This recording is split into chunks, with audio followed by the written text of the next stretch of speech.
എന്റെ പേര് ആരവ് കൃഷ്ണ. സാർത്ഥക് സിദ്ധാർത്ഥ്. നേരുള്ള പോരാട്ടത്തിന്റെ പേര് എന്ന കത്തിനെ കുറിച്ചാണ് ഞാൻ ഇന്ന് ഇവിടെ അവതരിപ്പിക്കാൻ പോകുന്നത്. കൊച്ചേട്ടന്റെ കത്ത്.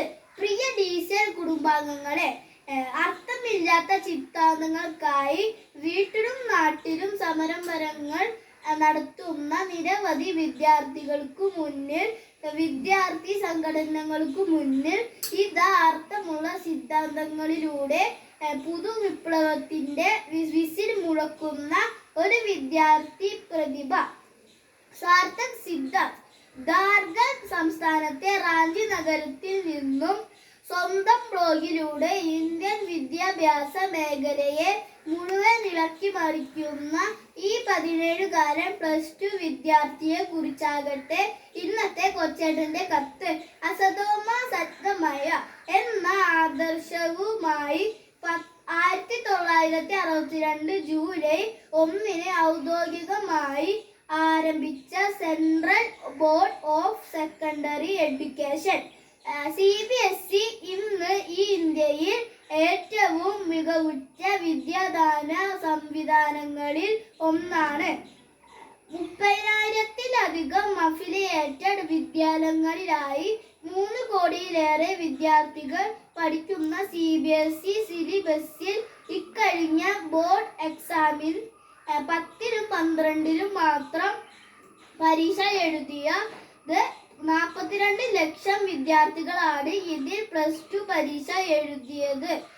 17.8 ലക്ഷം വിദ്യാർത്ഥികളിൽ ഒരാളാണ് നമ്മുടെ കഥാനായകനായ സാർത്ഥക് സിദ്ധാർത്ഥ്. സാർത്ഥക് എങ്ങനെയാണ് താരമായത് എന്ന് കൂട്ടുകാർക്ക് അറിയാമോ? ഇക്കഴിഞ്ഞ +2 പരീക്ഷയുടെ ഉത്തരക്കടലാസുകൾ ഡിജിറ്റലായി പരിശോധിക്കുവാൻ CBSE on screen marking OSM എന്ന സംവിധാനമാണ് സ്വീകരിച്ചത്.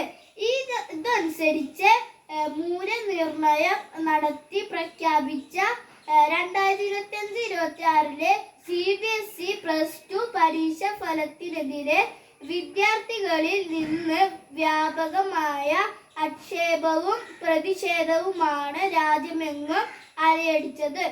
നിരവധി വിദ്യാർത്ഥികൾ മാർക്ക് സംബന്ധമായ പരാതികളുമായി മുന്നോട്ട് വന്നു.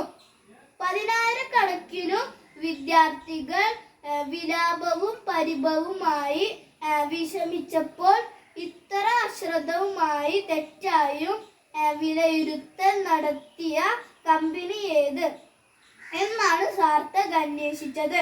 വിവരാകാശത്തിലൂടെ ലഭിച്ച തന്റെ പരീക്ഷാ പേപ്പറുകൾ പരിശോധിച്ച സാർത്ഥക് ഞെട്ടിപ്പോയി. ഡിജിറ്റൽ മൂല്യനിർണയത്തിനായി സ്കാൻ ചെയ്ത തന്റെ പല പേജുകൾ അവ്യക്തമാണ്. എന്നിട്ടും തന്റെ പേപ്പറുകൾ ആരോ തോന്നിയ പോലെ മാർക്കിട്ടിരിക്കുന്നു. ഈ തിരിച്ചടിയിൽ തന്റെ സ്വപ്നങ്ങൾ തകർന്നടിയാൻ സാർത്ഥക് അനുവദിച്ചില്ല. പകരം ഒറ്റയ്ക്ക് പോരാടാൻ അവൻ തീരുമാനിച്ചു. മൂല്യനിർണയത്തിലെ പിഴവ് അത് ചെയ്ത കമ്പനിയുടെ തെറ്റാണ് എന്ന് തുടർച്ചയായ അന്വേഷണത്തിലൂടെ സാർത്ഥക് തിരിച്ചറിഞ്ഞു. മൂല്യനിർണയത്തിനായി ടെൻഡർ വ്യവസ്ഥകൾ അപ്പാടെ തെറ്റിച്ച് CBSE തെരഞ്ഞെടുത്തത് മുമ്പാടായിരുന്നു.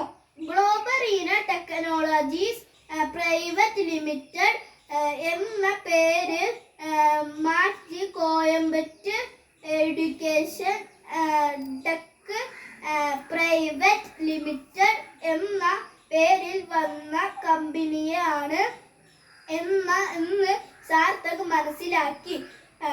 2019 തെലുങ്കാന ഇന്റർമീഡിയറ്റ് പരീക്ഷാഫല വിവാദത്തിന്റെ കാരണമായ കമ്പനിയാണ് ഗ്ലോബറീന. അന്ന് മൂല്യനിർണയ പിഴവ് മൂലം 23ഓളം വിദ്യാർത്ഥികൾ ആത്മഹത്യ ചെയ്യാനിടക്കായ കരിമ്പട്ടിയിലുള്ള കമ്പനിക്ക് ടെൻഡർ വ്യവസ്ഥകൾ മാറ്റി എഴുതി 17.8 ലക്ഷം വിദ്യാർത്ഥികളുടെ ഭാവി പന്താടാൻ എറിഞ്ഞുകൊടുത്ത ഉത്തരവാദിത്തപ്പെട്ട ബന്ധപ്പെട്ടവർക്കെതിരെ തന്റെ ബ്ലോഗിലൂടെ സാർത്ഥക് ആക്രമണം അയച്ചുവിട്ടു. സാർത്ഥക് സ്വയം പിടിച്ചില്ല, പരാതി പറഞ്ഞ് നിരാശനായില്ല.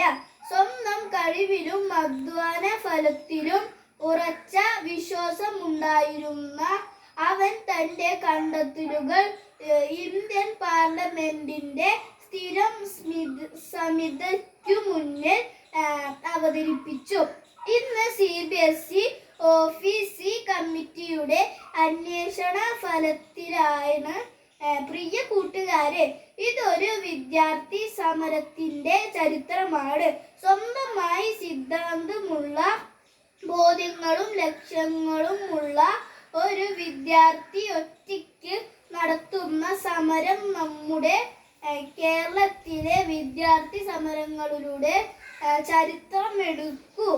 ഓരോ രാഷ്ട്രീയ പാർട്ടിയുടെയും കുടുംബയുടെയും ഗൂഢലക്ഷ്യങ്ങളുടെയും ഇരകളായി വിദ്യാലയങ്ങളും കോളേജുകളും നിലക്ഷ്യമായി പഠിപ്പു മുടക്കി തമ്മിൽ തല്ലിക്കൊലവിളി നടത്തി പൊതുമുതൽ നശിപ്പിച്ച് ഗുരുനിന്ദയുടെ നികൃഷ്ട കർമ്മങ്ങളിലൂടെ ഗുരുത്വം നഷ്ടമാക്കി ഭാവി ആവിയാക്കുന്ന നിഷേധാത്മക വിദ്യാർത്ഥി സമര ചരിത്രങ്ങളെ അവസാനിപ്പിക്കാൻ സമയമായില്ലേ?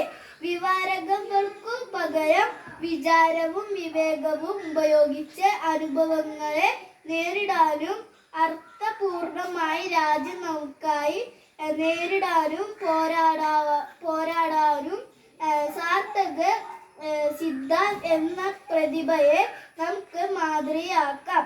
ആശംസകളോടെ സ്വന്തം കൊച്ചേട്ടൻ.